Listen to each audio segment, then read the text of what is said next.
ज़हीरुद्दीन मुहम्मद उर्फ बाबर मुगल साम्राज्य के संस्थापक और प्रथम शासक था। इनका जन्म मध्य एशिया के वर्तमान उज्बेकिस्तान में हुआ था। वह तैमूर और चंगेज खान के वंशज थे। मुबय्यान नामक पद्य शैली का जन्मदाता बाबर को ही माना जाता है। 1504 ई में काबुल तथा 1507 ई में कंधार को जीता तथा बादशाह की उपाधि धारण की। 1519 से 1526 ई तक भारत पर इसने 5 बार आक्रमण किया। 1526 में इन्होंने पानीपत के मैदान में दिल्ली सल्तनत के अंतिम सुल्तान इब्राहिम लोदी को हराकर मुगल साम्राज्य की नींव रखी। बाबर ने 1527 में खानवा, 1528 में चंदेरी तथा 1529 में घग्गर जीतकर अपने राज्य को सुरक्षित किया। बाबर का जन्म फरगना वादी के अंदीजान नामक शहर में हुआ था, जो अब उज्बेकिस्तान में है। वो अपने पिता उमर शेख मिर्जा द्वितीय, जो फरगना घाटी के शासक थे, जिनको उसने एक ठिगने कद के तगड़े जिस्म, मांसल चेहरे तथा गोल दाढ़ी वाले व्यक्ति के रूप में वर्णित किया है, तथा माता कुतलुग निगार खानम का ज्येष्ठ पुत्र था। हालांकि बाबर का मूल मंगोलिया के बरलास कबीले से संबंधित था, पर उस कबीले के लोगों पर फारसी तथा तुर्क जनजीवन का बहुत असर रहा था। वे इस्लाम में परिवर्तित हुए तथा उन्होंने तुर्किस्तान को अपना वासस्थान बनाया। बाबर की मातृभाषा चगताई भाषा थी, पर फारसी, जो उस समय उस स्थान की आम बोलचाल की भाषा थी, में भी वो प्रवीण था। उसने चगताई में बाबरनामा के नाम से अपनी जीवनी लिखी। मंगोल जाति, जिसे फारसी में मुगल कहते थे, का होने के बावजूद उसकी जनता और अनुचर तुर्क तथा फारसी लोग थे। उसकी सेना में तुर्क, फारसी, पश्तो के अलावा बरलास तथा मध्य एशियाई कबीले के लोग भी थे। कहा जाता है कि बाबर बहुत ही तगड़ा और शक्तिशाली था।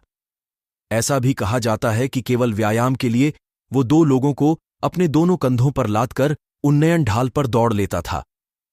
लोक कथाओं के अनुसार बाबर अपने राह में आने वाली सभी नदियों को तैरकर पार करता था। उसने गंगा को 2 बार तैरकर पार किया। नाम बाबर के चचेरे भाई मोहम्मद हैदर ने लिखा है कि उस समय जब चुगताई लोग असभ्य तथा असंस्कृत थे, तब उन्हें ज़हीरुद्दीन मुहम्मद का उच्चारण कठिन लगा। इस कारण उन्होंने इनका नाम बाबर रख दिया। सैन्य जीवन सन 1454 में 12 वर्ष की आयु में ही उसे फरगना घाटी के शासक का पद सौंपा गया। उसके चाचाओं ने इस स्थिति का फायदा उठाया और बाबर को गद्दी से हटा दिया। कई सालों तक उसने निर्वासन में जीवन बिताया, जब उसके साथ कुछ किसान और उसके संबंधी ही थे। 1489 में उसने उज्बेक शहर समरकंद पर आक्रमण किया और 7 महीनों के बाद उसे जीत भी लिया। इसी बीच जब वह समरकंद पर आक्रमण कर रहा था, तब उसके एक सैनिक सरगना ने फरगना पर अपना आधिपत्य जमा लिया। जब बाबर इस पर वापस अधिकार करने फरगना आ रहा था, तो उसकी सेना ने समरकंद में उसका साथ छोड़ दिया, जिसके फलस्वरूप समरकंद और फरगना दोनों उसके हाथों से चले गए। सन 1501 में उसने समरकंद पर पुनः अधिकार कर लिया, पर जल्द ही उसे उज्बेक खान मुहम्मद शैबानी ने हरा दिया और इस तरह समरकंद, जो उसके जीवन की एक बड़ी ख्वाहिश थी, उसके हाथों से फिर फरगना से अपने चंद वफादार सैनिकों के साथ भागने के बाद अगले 3 सालों तक उसने अपनी सेना बनाने पर ध्यान केंद्रित किया। इस क्रम में उसने बड़ी मात्रा में बदख्शान प्रांत के ताजिकों को अपनी सेना में भर्ती किया। सन 1504 में हिंदू कुश की बर्फीली चोटियों को पार करके उसने काबुल पर अपना नियंत्रण स्थापित किया। नए साम्राज्य के मिलने से उसने अपनी किस्मत के सितारे खुलने के सपने देखे।